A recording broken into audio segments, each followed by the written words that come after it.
Down to Troy.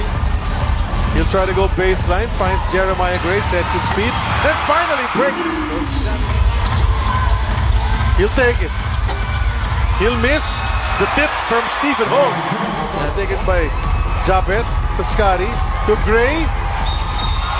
Who'll drive and draw a foul from Karakot. Holt crossing over. Attacks. Three-point play opportunity for Stephen Holt by Santillan. Now taken back by RJ Abarientos. And then the Pinoy to snap para kay Felix Lemeti. 7:35. Holt. Baseline driving, easy layup para sa kanya. If he got the shot, that's a Baker's dozen advantage. Nice fake. Ayan na naman. Abarientos nagpasabit. The difference right there. Just tied at the half at 49. And Charlie, let's remind everybody what's at stake. Itong rain or shine. Ginebra to string some baskets together. Makashoot kaya si Troy dito.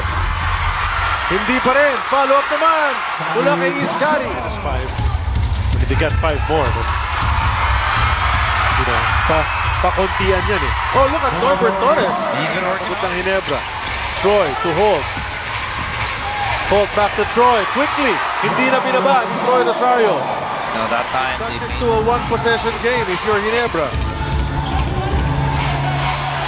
Inside to Scotty. There you go. Baba na sa 4 lamang yan. Balik kay Stephen Holt.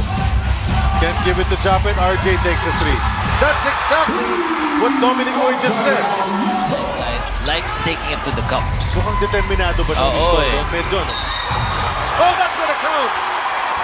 That's gonna Ginebra. Abarientos, says step back 3. Off balance pa! Pasok! Ito si Abarientos, threat palagi yan. Pumunta kay Japet, the turnaround jumper.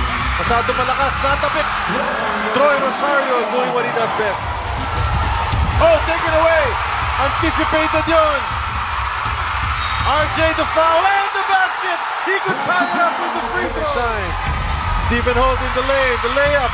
Too strong. Troy can't put it in. Ball on the floor. Japet. Scotty. For 3. We thought Clarito had that basketball already, but regaining possession was Barangay Ginebra. Scotty Thompson line. He'll make his move. And that's tipped away. And that's a foul from a Ginebra victory coming from behind in the 4th quarter to steal this win.